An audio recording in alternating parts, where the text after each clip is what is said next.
Visakha steel plant ఘటనలో మృతుల కుటుంబాలకు ₹1,00,00,000 నష్టపరిహారం ఇవ్వాలని సిపిఎం రాష్ట్ర కార్యదర్శి శ్రీనివాసరావు డిమాండ్ చేశారు. స్టీల్ ప్లాంటులో జరిగిన ఘోర ప్రమాదానికి ప్రభుత్వమే కారణమని ఆరోపించారు. ప్రమాదానికి సంబంధించి సమగ్ర విచారణ జరిపి చర్యలు తీసుకోవాలంటున్న సిపిఎం రాష్ట్ర కార్యదర్శి శ్రీనివాసరావుతో మా విశాఖ ప్రతినిధి Kiran face to face. Steel plant దుర్ఘటనపై సర్వత్రా ఆందోళన వ్యక్తమవుతుంది. ముఖ్యంగా మనం చూసుకున్నట్టే ఇప్పటికీ 8 మంది ఉద్యోగులతో పాటు ఇటు కార్మికులు కూడా చనిపోవడం, మరో 6 పూర్తి స్థాయిలో క్షతగాత్రులైన నేపథ్యంలో పెద్ద ఎత్తున ఆ కుటుంబాలు తీవ్ర కన్నీటి శోకంతో పరితపిస్తున్న పరిస్థితి. ఈ నేపథ్యంలో కేంద్ర రాష్ట్ర ప్రభుత్వాలు ప్రకటించినటువంటి ఏదైతే ఎక్స్గ్రేషియా ఉందో దీనికి సంబంధించి వామపక్ష పార్టీలు పూర్తిగా వ్యతిరేకిస్తున్న పరిస్థితి. ఈరోజు సేఫ్టీ మెజర్స్ లేకపోవడం వల్లే స్టీల్ ప్లాంట్లో ఈ దుర్గతి, ఈ దుస్థితి పట్టిందని చెప్పి ఆందోళన వ్యక్తం చేస్తున్న పరిస్థితి. ఈ నేపథ్యంలో మనతోటి సిపిఎం పార్టీ రాష్ట్ర కార్యదర్శి వి శ్రీనివాసరావు మనతో ఉన్నారు. ఆయన అడిగి తెలుసుకున్నాం.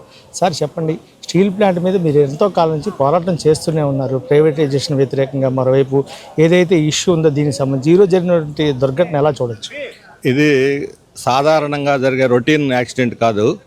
ఇది ప్రభుత్వ విధానాల వల్ల, ప్రభుత్వ నిర్లక్ష్యం వల్ల జరిగినటువంటి ప్రమాదం. పక్కనే మిట్టరాండ్ దాని మీద చూపే ప్రేమలో 10వ వంతు దీంట్లో చూపిన భద్రతా చర్యలు, మెటీరియల్ సరైనటువంటి క్వాలిటీది సప్లై చేయటం, సరైన నిపుణులైన కార్మికుల్ని నియమించడం, ఇవన్నీ చూస్తుంటే ఈరోజు ఈ ప్రమాదం జరిగి ఉండేది కాదు.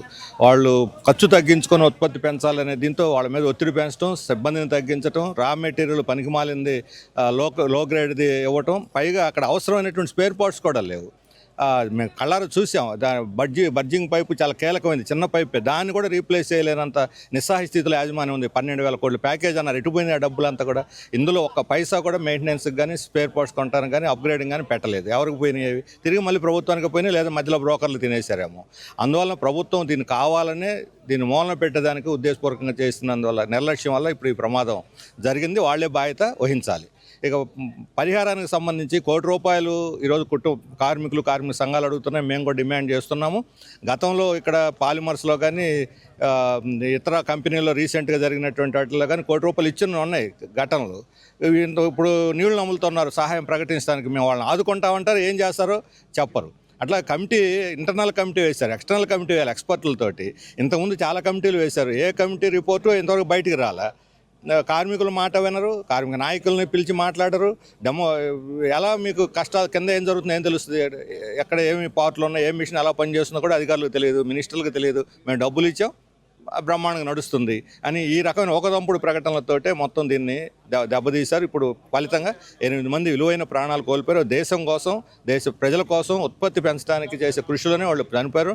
వాళ్ళని దేశభక్తులుగా ఏ రకంగా సైనికులు సరిహద్దుల్లో ట్రీట్ చేస్తాం, అదే రకమైనటువంటి గౌరవం వాళ్ళకి ఇచ్చి వాళ్ళ కుటుంబాలను ఆదుకోవాలని చెప్పి మేము డిమాండ్ చేస్తాం. ఇప్పుడు కేంద్రం ఆల్రెడీ 25 lakhs ఇస్తామని చెప్పింది చనిపోయిన కుటుంబాలకి. అలాగే ఎవరైతే క్షతగాత్రున్నారో వాళ్ళు 10 lakhs ఇస్తామని, అదేవిధంగా ఇంటికి ఒక శాశ్వత ఉద్యోగం ఇస్తామని చెప్పారు.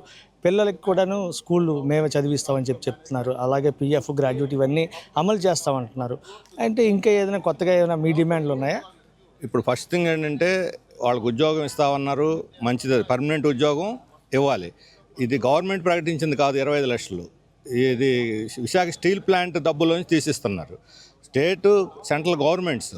ఇంతకుముందు ఇప్పుడు అక్కడ చనిపోయిన దానికి 10 లక్షలు ఇచ్చారు. కాశ్మీర్లో ఉగ్రవాదులు చనిపోయిన ఈ సిటీ అతను కూడా ఒక అతను ఉన్నాడు, ప్రధానమంత్రి నుంచి 10 లక్షలు ఇచ్చారు. ఇప్పుడు ఈ ప్రమాదంలో చనిపోయిన వాడికి ప్రధానమంత్రి 2 లక్షలు ఇచ్చాడు.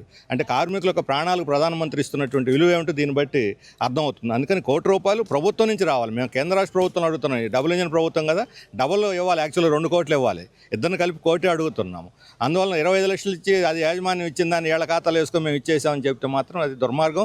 డిమాండ్ ₹1,00,00,000 ఇవ్వమని డిమాండ్ చేస్తుంటే రాజకీయం అని చెప్పి దాన్ని అంటున్నారు. ఏదైతే ఎక్స్పర్ట్ కమిటీ ఉందో దీనికి సంబంధించి 3 man కమిటీని నిన్న కుమారస్వామి అనౌన్స్ చేసి కమిటీ వేస్తామని చెప్తున్నారు. కానీ అది ఎక్స్టర్నల్ కమిటీ బయట నుంచి తీసుకొచ్చి జిల్లా జడ్జి తరహాలు, అదేవిధంగా మంచి ఎక్స్పర్ట్స్, సైంటిస్టులు అలాంటి వాళ్ళని నివేదిక తీసుకొని 10 రోజులు కాదు, 15 రోజులు, 20 రోజులు అయినా పర్వాలేదు, వాస్తవాలు నిజాలు ఏం జరిగిందనే కోణంలో పూర్తిగా దర్యాప్తు చేసి నివేదిక ఇవ్వాలి, ఖచ్చితంగా కార్మిక కుటుంబాలను ఆదుకోవాలని చెప్పి శ్రీనివాసరావు చెప్పారు. కెమెరామెన్ అర్జున్తో కిరణ్ కుమార్, రాజ్ న్యూస్, వైజాగ్.